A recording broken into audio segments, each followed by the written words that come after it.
Yo, check it out, I gotta speak the truth about the hardest working small It's channel. Friday, and I bet you want to know what's happening in the crypto market. Well, that's why you're here. That's why you joined the Crypto Father channel to find out what's happening in the crypto market. There isn't much happening, but the little that's happening, I'm going to tell you about right now. First thing we're going to start with is the market cap. The market cap is at $3.4 trillion. By the way, today is the 27th of December. Christmas is over, and I personally am looking forward to the year rolling over into spring and summer. That's what I'm looking forward to. And hopefully by then, the market cap is going to be at $4 trillion. But right now, it is at $3.4 trillion, $148 billion in trading volume. Bitcoin back down to $95,000. Ethereum is sliding down to $3,300. Not a great look for Ethereum. XRP is down 10% on the 7 days, 6% on 24 hours at $2.15. BNB is back down below $700. Solana $189. Cardano is again below $1. Horrendous Cardano, 85 cents. Let's see, Sui, $4.20. Polkadot below $7 again. What is going on with Polkadot? Litecoin at $101. As long as it keeps above $100, I'm not buying anymore. And let's have a quick look at Meowcoin, because Meowcoin tends to pump when everything else dumps. And it looks to be up, but it is up from whatever it was previously. So Meowcoin is in the green. It's at 0024, which is a little bit down from its most recent high of 26, I think it was. In any case, we're still, oh yeah, the market cap dropped down. It was at 1.6, now it's at 1.4. So Meowcoin, it's still a fluctuating coin, but it's definitely up. The Bitcoin chart is looking as I talked about. Bitcoin hit that resistance here at 100K. I'm not sure that it hit 100K, but quite possibly. No, not quite. 99 and a bit. Didn't even make it, but it did broke above the 98 resistance.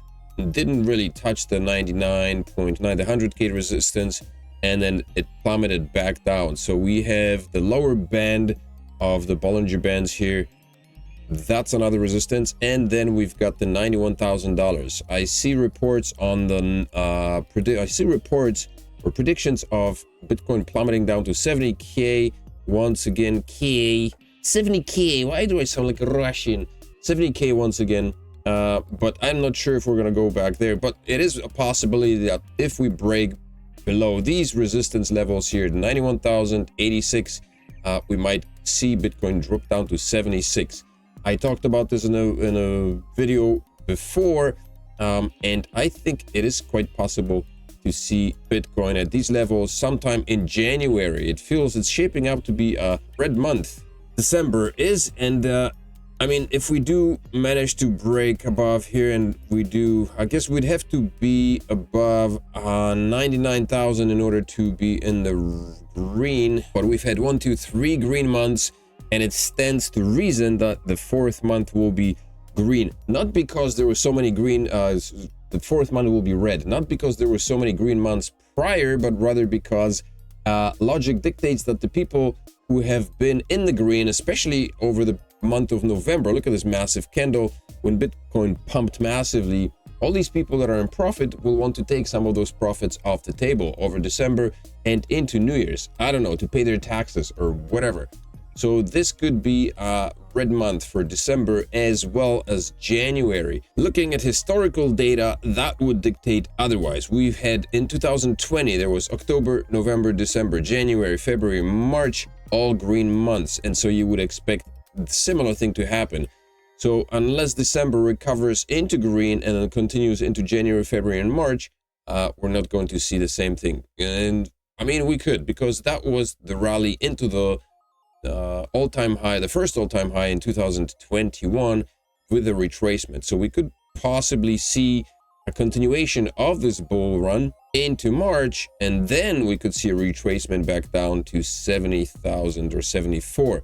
Just like this, if we were to see a double top like we did in the last bull run. Of course, previous bull runs were a little bit different. In 2017, there was only one run up to $19,000 and then a retracement.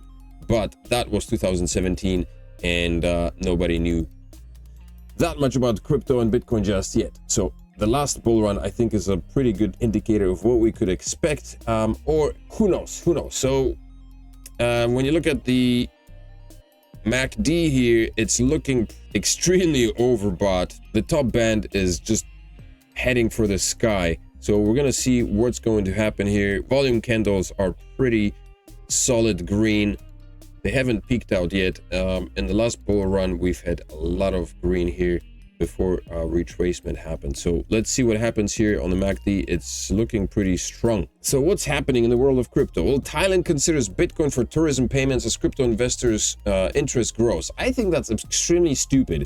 I wouldn't pay with Bitcoin. Why would anybody pay with Bitcoin? Unless people, the whales that have amassed mass amounts of Bitcoin when Bitcoin was like $1 or $20 or $100, those people may be willing to drop their Bitcoin on for paying for hotels and all that stuff.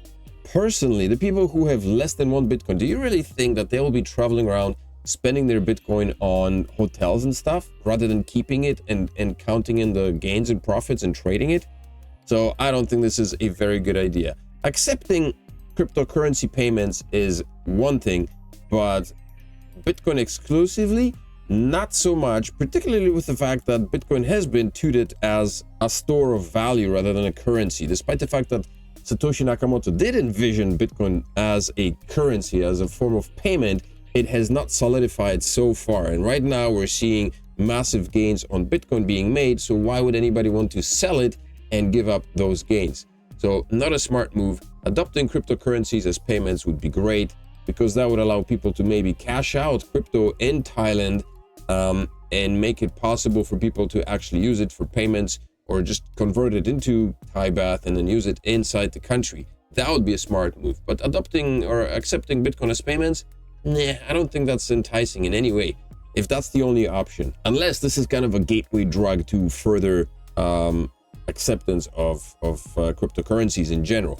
That would be doable. Crypto community rallies around Mira token created for 4-year-old fighting rare brain tumor. Here's a good reason to invest into a meme coin. The Mira token, created in honor of Mira Chen's fight against a rare brain tumor, skyrockets in value with proceeds supporting critical research and treatment. The cryptocurrency community has united in support of Mira Chen, a 4-year-old fighting a rare brain tumor, driving the Mira token created in her honor to reach an $80 million market cap just hours after its launch. The token, created by an anonymous crypto trader on the Solana blockchain on December 26th, has since stabilized around 25 million and is currently trading at 4.9 cents, around 55% lower than its all-time high price of 5.7 cents, according to CoinGecko data. The anonymous creator allocated half of Mira's total 999 million supply to Mira's father, Runway CEO Zilliqa Chen, who detailed the journey on his X account. Chen noted that his token holdings was worth around 400,000 at some point, and I literally don't know what to do, because I certainly don't want to rug a bunch of random people. And that's very nice, but I mean, I think this is understood that this was kind of a donation cause to help your daughter, so why not? Rugging. Worse things have been done. Rug away. 30% of Korean population now own cryptocurrency assets, according to central bank survey. Koreans love their money. I mean, who doesn't love their money? But Koreans in particular. And in the last bull run, Korea was basically a leading nation in the crypto space. And then it kind of disappeared from the scene. And right now we're back, baby. It seems like we're back. A significant portion of the population in South Korea is reportedly investing in crypto. More so that now that the Korean government has once again postponed taxation. They were talking about possibly implementing some tax regulations for this year, but that didn't solidify because they simply can't get their heads wrapped around the idea of digital assets. So that's been postponed for another 2 years, until 2027, I believe. So we still got a bunch of time, and so that means that none of it is taxed. As far as I understand, there is no tax. I mean, there's no tax on capital gains. Citing new central bank data provided by the Office of the Democratic Party, Representative Lim Kwan-hyung Yonhap News Agency reports the number of people who hold crypto on South Korea exchanges exceeds 15.59 million in November, up by 610,000 from 14.98 million in October. So that's a pretty big jump. The 5 leading domestic exchanges, including Upbit, Bithumb, Coin on Cobit, Corbit, I think, not Cobit, and GoPax. What the heck? What is Cobit? Corbit. Maybe. Is there a Cobit exchange? No, it isn't. There's no Cobit. It's Corbit. What a gaffe. What a gaffe. The Daily Huddle. My lord. A simple Google would have gotten you that name, you dummies. And GoPax represent more than 30% of the estimated 51 million people who live in the East Asian nation. The report says the number of crypto investors has been on the rise, likely as a result of market optimism following the victory of US President-elect Donald Trump. Not bloody likely, not really. I mean, the world does not revolve around the US. This does definitely play a part, but more so the fact that, like I said, the Korean authorities have decided to once again postpone crypto taxation. This is why so many people have decided, or I guess this is why so many people are getting in on crypto in South Korea, not because of Donald Trump, although I'm sure that this does play a role. And the final straw here, Russia. And is Russia planning to replace the US dollar with Bitcoin? Yeah, probably. There was an interesting interview somewhere posted on X, I think, in which Vladimir Putin was discussing Bitcoin and basically saying that Bitcoin, acknowledging the fact that Bitcoin is a new technology, it's revolutionary, and it's unstoppable. He basically himself said that nobody can stop Bitcoin. Who can stop Bitcoin? So the article that I shared yesterday on X, and if you don't follow me on X, then do so, because I share information and news on X like every other bloke that reports on cryptocurrencies does. But so he said that there was a ban on Bitcoin mining being implemented, and somebody left a comment saying that this applies only to a small number of Russian states. So the tweet was, this was actually posted by Altcoin Daily, who's saying that Russia announces a 6-year ban on Bitcoin mining, citing energy shortages. And the comment that was posted below my repost was that this is only for like 10 regions in Russia that are struggling with power production and distribution. Some of these regions include conflict regions annexed by Russia, also, or very cold places in Siberia. There's better articles elsewhere. So I don't know how many regions there are in Russia, but 10 out of however many there are, seem to be getting a ban. But again, back to the fact that Putin did stress that Bitcoin cannot be stopped or banned by any nation because, well, I mean, it's a digital currency. So unless that nation decided to close off the internet, you could still trade Bitcoin anywhere you want. The only thing that you can't do is cash out in that particular nation, because banks need to be involved, or you need to have some kind of means of off-ramping your crypto off the exchanges of the blockchain in order to make it usable. But Bitcoin and BRICS are considering to be helpful for reducing Russian dependency on the US dollar. Russia began international dealings through Bitcoin. Russia trusts digital currencies to make internation trade easier in ways that can protect it from US sanctions and give greater control over global trade with and over the US dollar. Russia has been trying to wean itself off the US dollar, especially due to international sanctions from the United States. This makes it challenging for Russia to do business with other countries because most transactions worldwide are still carried out in US dollars. Clearly. Hence, Russia is exploring alternative means for substituting the dollar, one being Bitcoin, and other digital currencies are more international payments. What does it mean in the grand scheme of things? Nothing. It means nothing. Bitcoin is still toying around with the idea of breaking above these levels or breaking below those levels. Right now, look at this candle. It's like cozily nestled in between these two resistance lines. It literally went down to this resistance line, tapped it, and then retraced back up.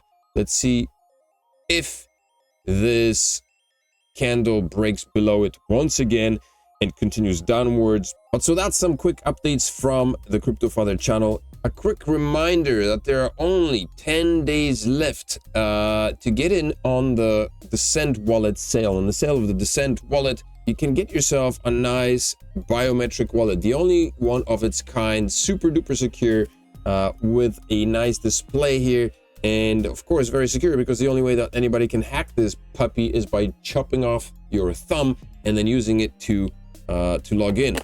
But so with the ref link below the video from the Crypto Father, you get a single copy of this wallet or a single item for $89, because you get an additional $10 discount on top of this, what you see right here. And then you can get 2 of these wallets for $169. Additionally, you will be eligible for an airdrop, which consists of all these wonderful shitcoins right here. GRND, MVL, CQO, CTC was the last one that was disclosed just yesterday. I think 180% average annual return on interest. And then we've got BBB, EIOB, XAH, and FIG. I've heard none of these. So, but these guys were worth around $100 just on November 20th or December 20th. So whatever the price is, even if it's not $100, you still stand a chance of making maybe $30 or $40. Even if it's $30 airdrop, if the airdrop is worth about $30, let's say you purchase your wallet here, one single wallet for $89 minus the $40, you're buying this wallet for like $40. It's a $160 value getting it for $40, and it's a sweet wallet. I made a review video on how it works and how it functions, so check that video out. It's somewhere on the channel. Check it out and get a wallet, because there are only a few days left. Also, please remember to smash the likes, subscribe to the channel, man. I'm looking at my statistics and the stats are insane. Like, what's going on? Check it out. Over the last 90 days, returning viewers only 28, 217, 117. Like, the largest numbers of viewers are the ones that are new viewers, and returning viewers don't come back. What?